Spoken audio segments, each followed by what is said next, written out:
नमस्कार। स्वागत है आपका सुनो कहानी में।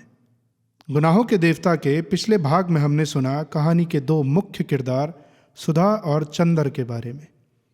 फिर हमने सुना कि सुधा ने चंदर को किसी ईसाई लड़की के यहाँ पिताजी की स्पीच की टाइपिंग कराने के लिए भेजा है। अब आगे। सिविल लाइंस के गुजाड़ हिस्से में एक पुराने से बंगले के सामने आकर मोटर रुकी। बंगले का नाम था रोज लॉन, लेकिन सामने के कंपाउंड में जंगली घास उग रही थी और गुलाब के फूलों के बजाय अहाते में मुर्गी के पंख बिखरे पड़े थे। रास्ते पर भी घास उगाई थी और फाटक पर, जिसके एक खंबे की कार्निश टूट चुकी थी, बजाय लोहे के दरवाजे के दो आड़े बांस लगे हुए थे। फाटक के एक छोटा सा लकड़ी का नाम पटल लगा था, जो कभी काला रहा होगा, लेकिन जिसे धूल, बरसात और हवा ने चितकबरा बना दिया था। चंदर मोटर से उतरकर उस बोर्ड पर लिखे हुए अधमिटे सफेद अक्षरों को पढ़ने की कोशिश करने लगा और जाने किसका मुंह देखकर सुबह उठा था कि उसे सफलता भी मिल गई। उस पर लिखा था AF डिक्रूज। उसने जेब से लिफाफा निकाला और पता मिलाया। लिफाफे पर लिखा था मिस P डिक्रूज। यही बंगला है। उसे संतोष हुआ। हॉर्न दो, उसने ड्राइवर से कहा। ड्राइवर ने हॉर्न दिया, लेकिन किसी का बाहर आना तो दूर, एक मुर्गा जो अहाते में कुड़कुड़ा रहा था, उसने मुड़कर बड़े संदेह और त्रारा से चंदर की ओर देखा और उसके बाद पंख फड़फड़ाते हुए, चीखते हुए जान छोड़कर भागा। बड़ा मनहूस बंगला है।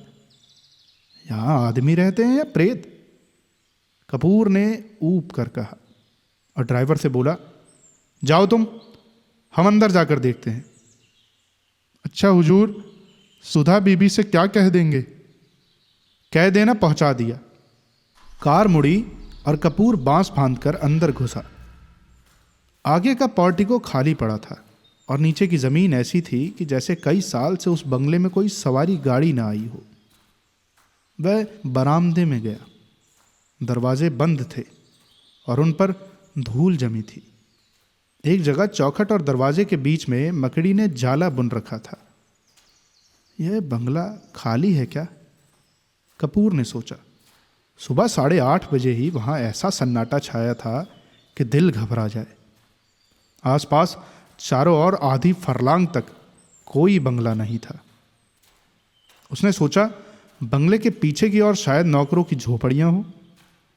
वह दाएं बाजू से मुड़ा और खुशबू का एक तेज झोंका उसे चूमता हुआ निकल गया। ताज्जुब है, ये सन्नाटा, ये मनहूसी और इतनी खुशबू। कपूर ने कहा और आगे बढ़ा तो देखा कि बंगले के पिछवाड़े गुलाब का एक बहुत खूबसूरत बाग है। कच्ची रवीशें और बड़े बड़े गुलाब, हर रंग के। वह सचमुच रोज लॉन था। वह बाग में पहुंचा। उधर से भी बंगले के दरवाजे बंद थे। उसने खटखटाया, लेकिन कोई जवाब नहीं मिला। वह फिर बाग में घुसा कि शायद कोई माली काम कर रहा हो। बीच बीच में ऊंचे ऊंचे जंगली चमेली के झाड़ थे और कहीं कहीं लोहे की छड़ों के कटघरे। बेगम बेलिया भी फूल रही थी, लेकिन चारों ओर एक अजब सा सन्नाटा था और हर फूल पर किसी खामोशी के फरिश्ते की छां थी।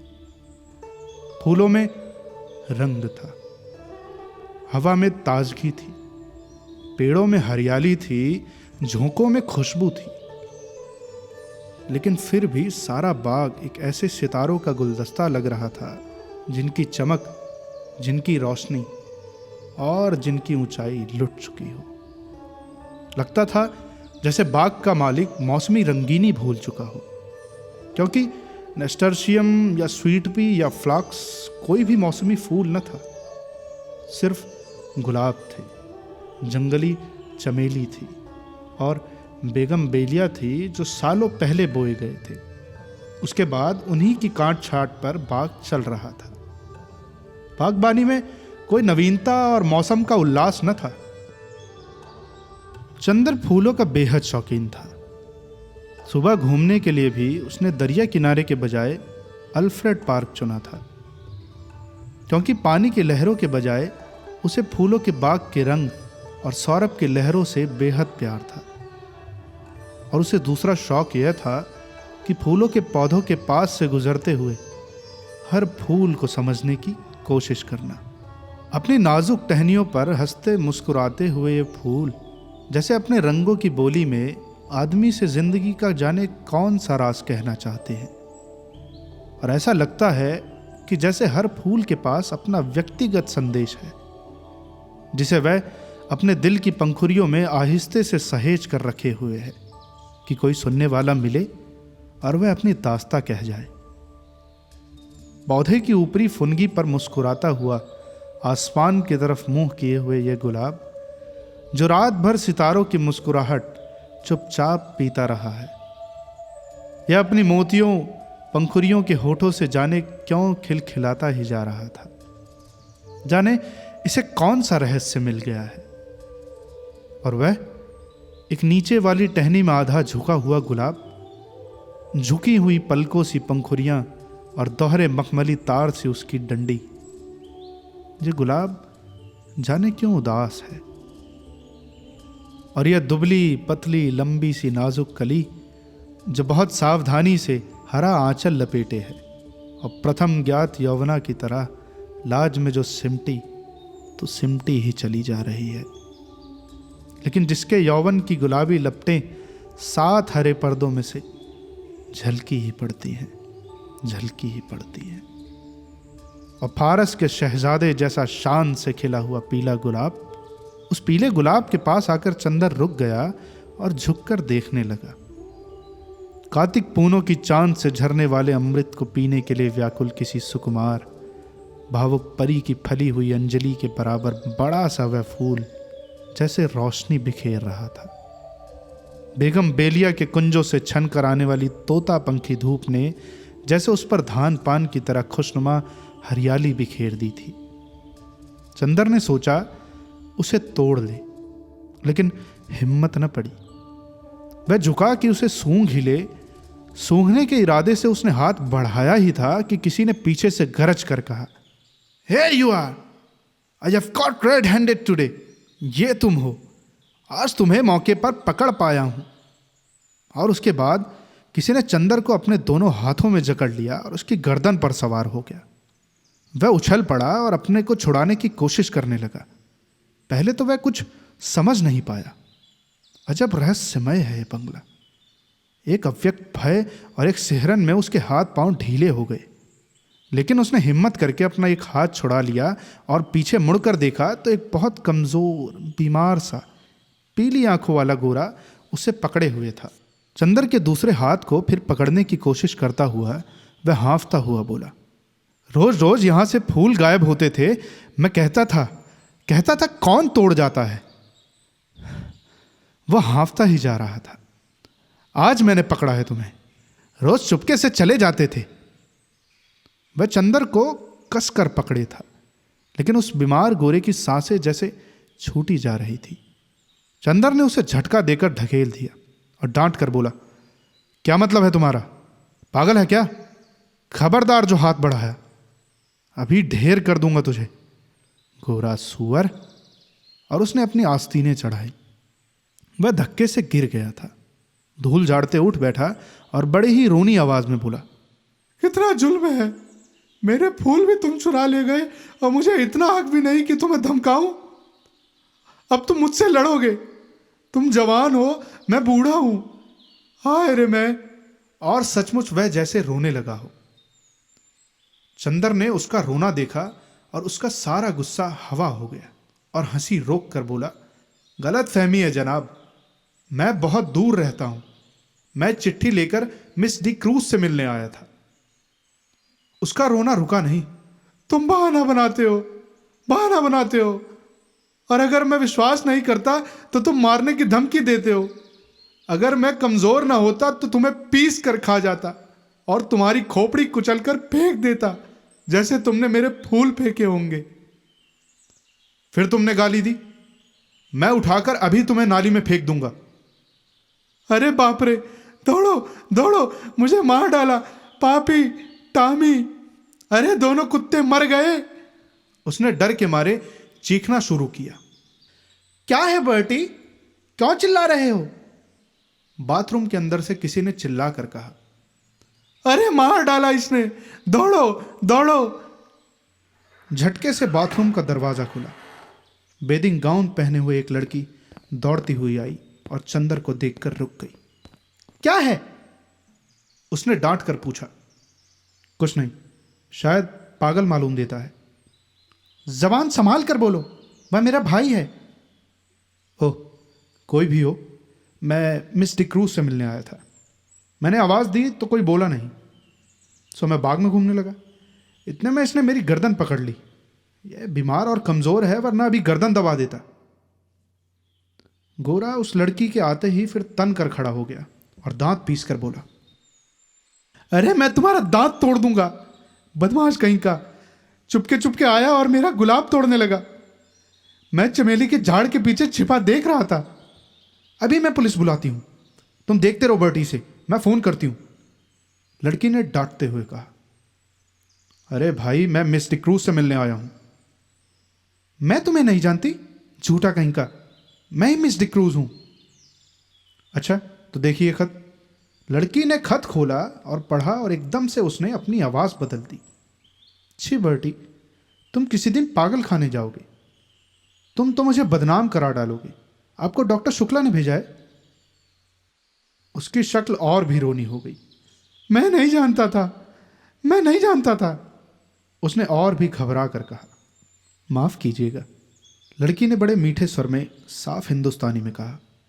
मेरे भाई का दिमाग जरा ठीक नहीं रहता जब से इनकी पत्नी की मौत हो गई। इसका मतलब यह नहीं कि किसी भले आदमी की इज्जत उतार ले। देखिए, बुरा मत मानिए, मैं इनकी ओर से माफी मांगती हूं। आइए अंदर चलिए। उसने चंदर का हाथ पकड़ लिया। उसका हाथ बेहद ठंडा था। वह अभी बस नहा कर आ रही थी। उसके हाथ के उस तुषार स्पर्श से चंदर सिहर उठा और उसने हाथ झटक कर कहा। अफसोस, आपका हाथ तो बर्फ है। लड़की चौंक गई। वह सद्य सनाता सहसा सचेत हो गई और बोली। अरे शैतान तुम्हें ले जाए बर्टी, तुम्हारे पीछे मैं बेदिंग गाउन में भाग आई। और बेदिंग गाउन के दोनों कॉलर पकड़कर उसने अपनी खुली गर्दन ढकने का प्रयास किया और फिर अपनी पोशाक पर लज्जित होकर भागी। अभी तक गुस्से के मारे चंदर ने उस पर ध्यान ही नहीं दिया था, लेकिन उसने देखा कि वह 23 बरस की दुबली पतली तरुणी है। लहराता हुआ बदन, गले तक कटे हुए बाल, एंग्लो इंडियन होने के बावजूद गोरी नहीं है। चाय की तरह वह हल्की पतली भूरी और तुर्स थी। भागते वक्त ऐसी लग रही थी जैसे छलकती हुई चाय। इतने में वह गोरा उठा और चंदर का कंधा छूकर बोला। माफ करना भाई, उससे मेरी शिकायत मत करना। असल में ये गुलाब मेरी मृत पत्नी की यादगार है। जब इनका पहला पेड़ आया था तब मैं इतना ही जवान था जितने तुम, और मेरी पत्नी उतनी ही अच्छी थी जितनी पम्मी। कौन पम्मी? यह मेरी बहन प्रमीला डिक्रूज। ओह, कब मरी आपकी पत्नी? माफ कीजिएगा, मुझे भी मालूम नहीं था।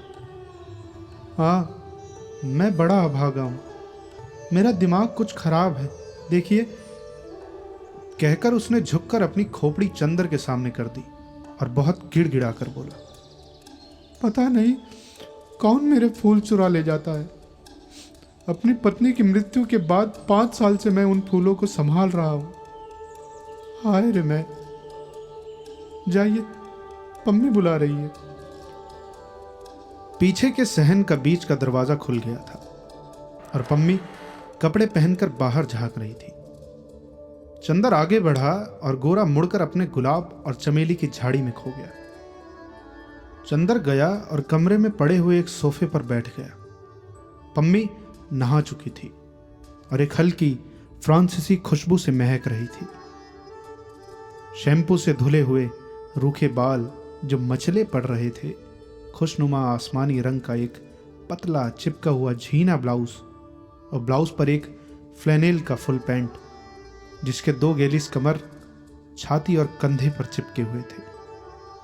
होठों पर एक हल्की लिपस्टिक की झलक मात्र थी और गले तक बहुत हल्का पाउडर, जो बहुत नजदीक से ही मालूम होता था। लंबे नाखूनों पर हल्की गुलाबी पेंट। वह आई, निसंकोच भाव से उसी सोफे पर कपूर के बगल में बैठ गई और बड़ी मुलायम आवाज में बोली, मुझे बड़ा दुख है मिस्टर कपूर, आपको बहुत तवालत उठानी पड़ी। चोट तो नहीं आई? नहीं नहीं, कोई बात नहीं।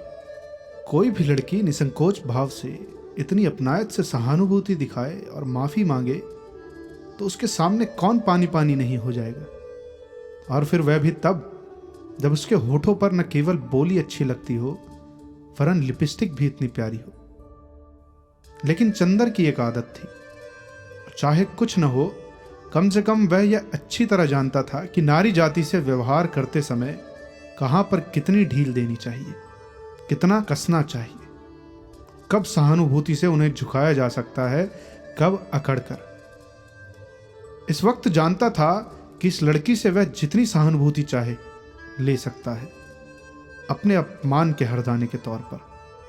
इसलिए कपूर साहब बोले, लेकिन मिस डिक्रूज, आपके भाई बीमार होने के बावजूद बहुत मजबूत हैं। उफ, गर्दन पर जैसे अभी तक जलन हो रही है। ओह, सचमुच मैं बहुत शर्मिंदा हूं। देखूं? और कॉलर हटाकर उसने गर्दन पर अपनी बर्फीली उंगलियां रख दी।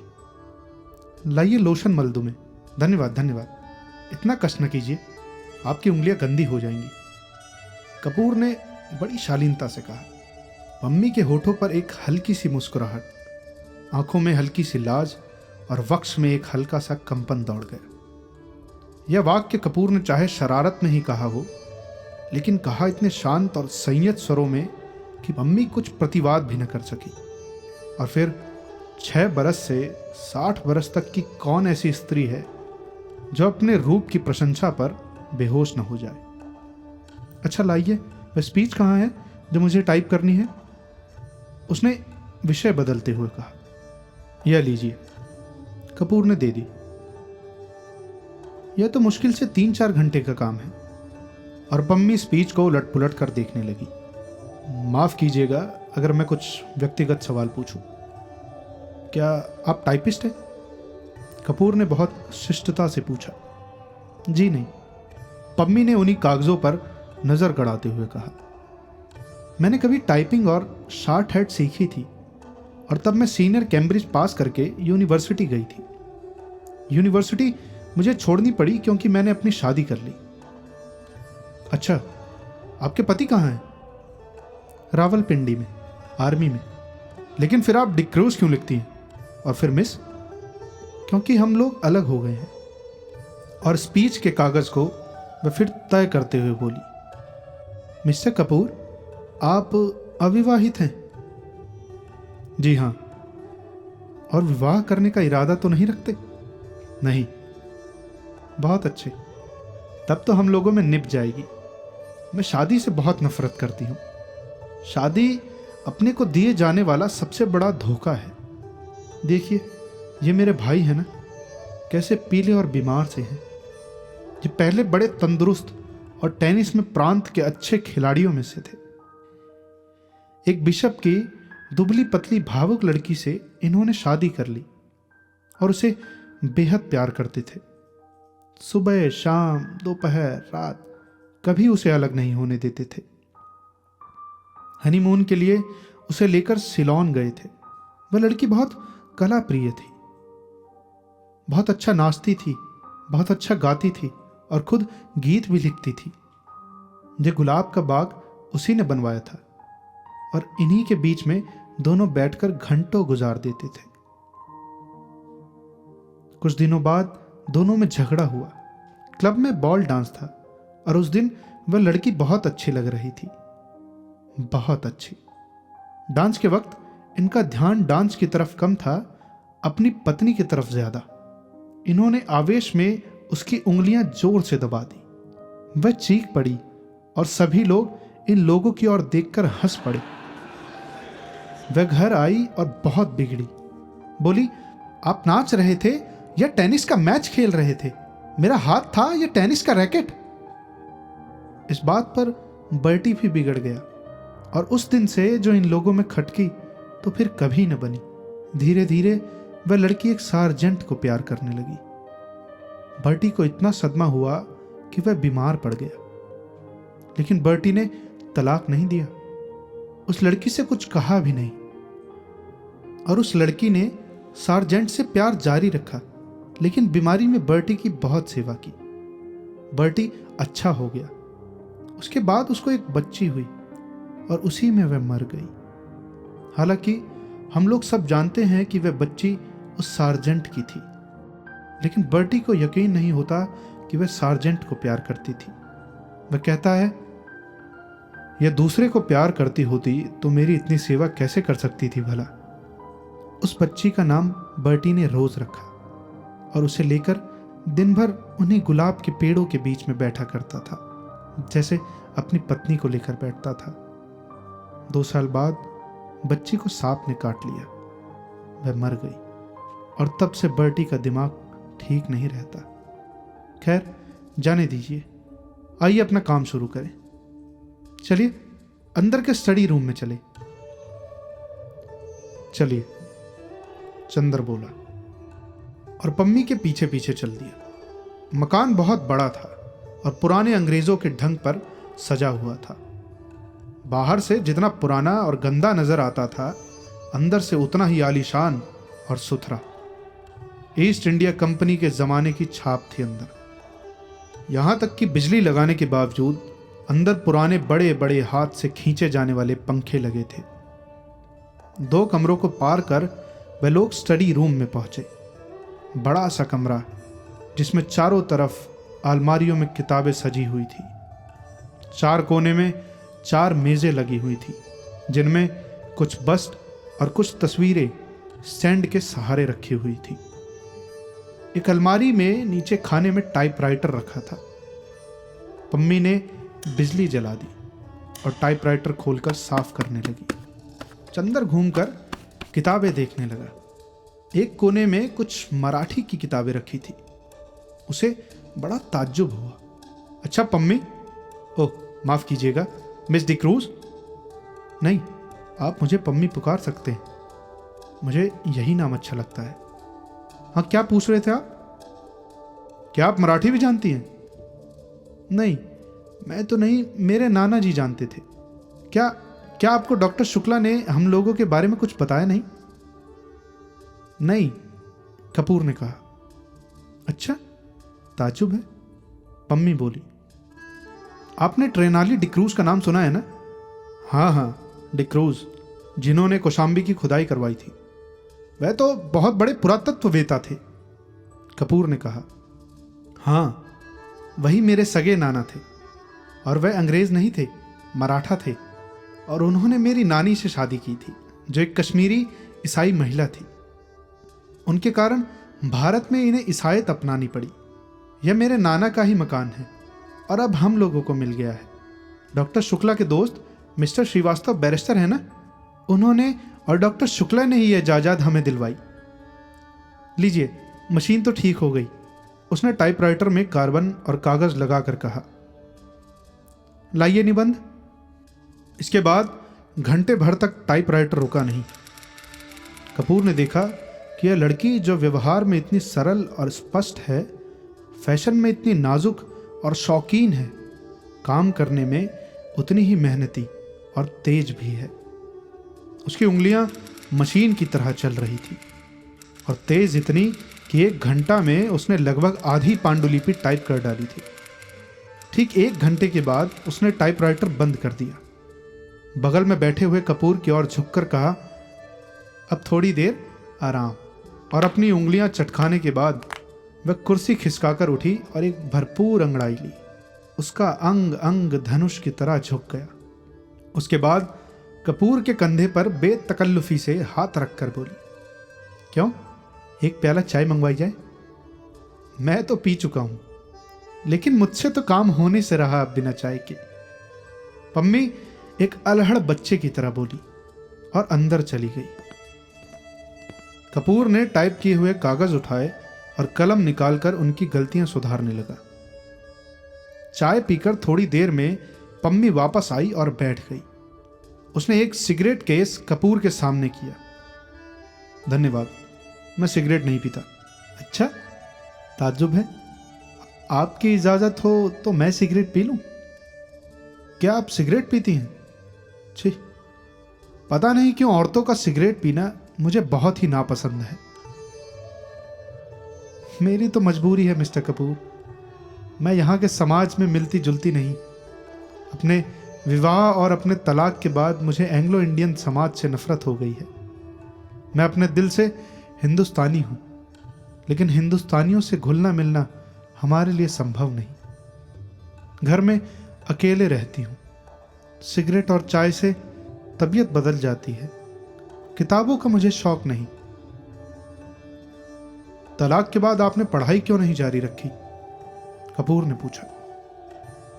मैंने कहा ना कि किताबों का मुझे शौक नहीं बिल्कुल, पम्मी बोली। और मैं अपने को आदमियों में घुलने मिलने के लायक नहीं पाती। तलाक के बाद साल भर तक मैं अपने घर में बंद रही। मैं और बर्टी, सिर्फ बर्टी से बात करने का मौका मिला। बर्टी मेरा भाई, वह भी बीमार और बूढ़ा। कहीं कोई तकल्लुफ की गुंजाइश नहीं। अब मैं हर एक से बेतकल्लुफी से बात करती हूँ तो कुछ लोग मुझ पर हंसते हैं। कुछ लोग मुझे सभ्य समाज के लायक नहीं समझते। कुछ लोग उसका गलत मतलब निकालते हैं। इसलिए मैंने अपने को अपने बंगले में ही कैद कर लिया है। अब आप ही हैं। आज पहली बार मैंने देखा आपको। मैं समझी ही नहीं कि आपसे कितना दुराव रखना चाहिए। अगर आप भले मानस न हो तो आप इसका गलत मतलब निकाल सकते हैं। अगर यही बात हो तो, कपूर हंसकर बोला, संभव है कि मैं भले मानस बनने के बजाय गलत मतलब निकालना ज्यादा पसंद करूं। तो संभव है मैं मजबूर होकर आपसे भी न मिलूं। पम्मी गंभीरता से बोली। नहीं मिस डिक्रूज, नहीं, आप पम्मी कहिए, डिक्रूज नहीं। पम्मी सही, आप गलत न समझे, मैं मजाक कर रहा था, कपूर बोला। उसने इतनी देर में समझ लिया था कि यह साधारण ईसाई छोकरी नहीं है। इतने में बर्टी लड़खड़ाता हुआ हाथ में धूल सना खुरपा लिए आया और चुपचाप खड़ा हो गया और अपनी धुंधली पीली आंखों से एकटक कपूर को देखने लगा।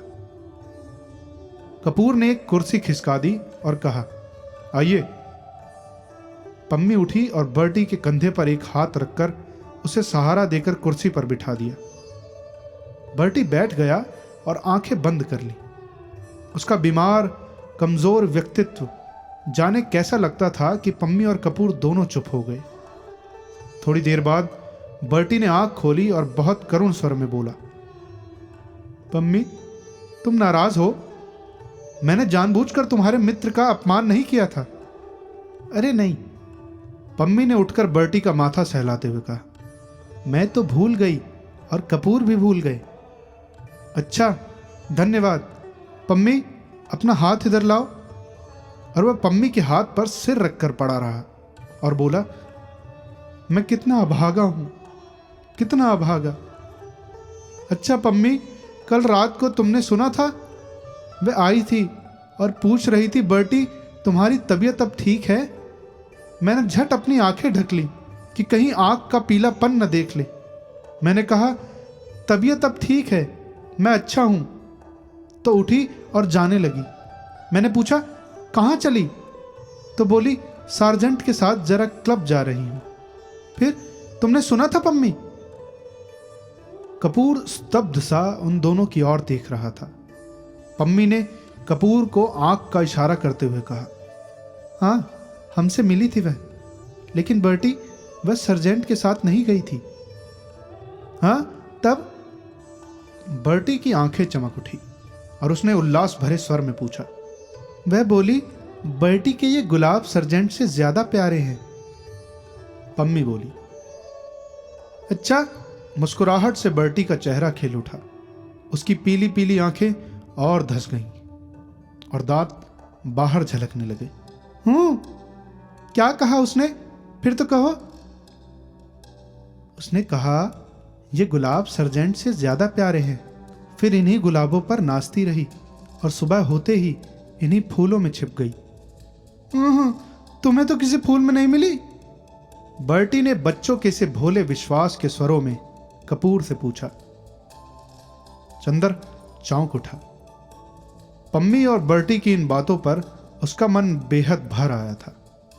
बर्टी की मुस्कुराहट पर उसकी नसें थरथरा उठी थी। नहीं, मैंने तो नहीं देखा था, चंदर ने कहा। बर्टी ने फिर मायूसी से सिर झुका लिया और आंखें बंद कर ली और कराहती हुई आवाज में बोला, इस फूल में वह छिप गई थी, उसी को किसी ने चुरा लिया होगा।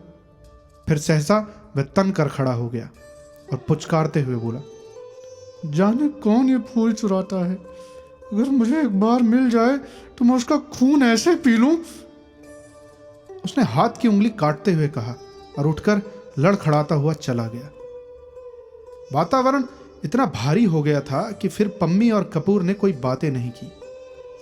पम्मी ने चुपचाप टाइप करना शुरू किया और कपूर चुपचाप बर्टी की बातें सोचता रहा। घंटा भर बाद टाइपराइटर खामोश हुआ तो कपूर ने कहा, पम्मी, मैंने जितने लोग देखे हैं उनमें शायद बर्टी सबसे विचित्र है और शायद सबसे दयनीय। पम्मी खामोश रही, फिर उसी लापरवाही से अंगड़ाई लेते हुए बोली, मुझे बर्टी की बातों पर जरा भी दया नहीं आती। मैं उसको दिलासा देती हूं क्योंकि वह मेरा भाई है और बच्चे की तरह ना समझ और लाचार है। कपूर चौंक गया। वह पम्मी की ओर आश्चर्य से चुपचाप देखता रहा, पर कुछ बोला नहीं। क्यों? तुम्हें ताज्जुब क्यों होता है? पम्मी ने कुछ मुस्कुरा कर कहा, लेकिन मैं सच कहती हूं, वह बहुत गंभीर हो गई। मुझे जरा तरस नहीं आता इस पागलपन पर। क्षण भर चुप रही, फिर जैसे बहुत ही तेजी से बोली, तुम जानते हो उसके फूल कौन चुराता है? मैं उसके फूल तोड़कर फेंक देती हूं। मुझे शादी से नफरत है। शादी के बाद होने वाली आपसी धोखेबाजी से नफरत है और उस धोखेबाजी के बाद इस झूठ मूठ की यादगार और बेईमानी के पागलपन से नफरत है। और ये गुलाब के फूल, ये क्यों मूल्यवान है? इसलिए ना कि इसके साथ बर्टी की जिंदगी की इतनी बड़ी ट्रेजेडी गुंधी हुई है।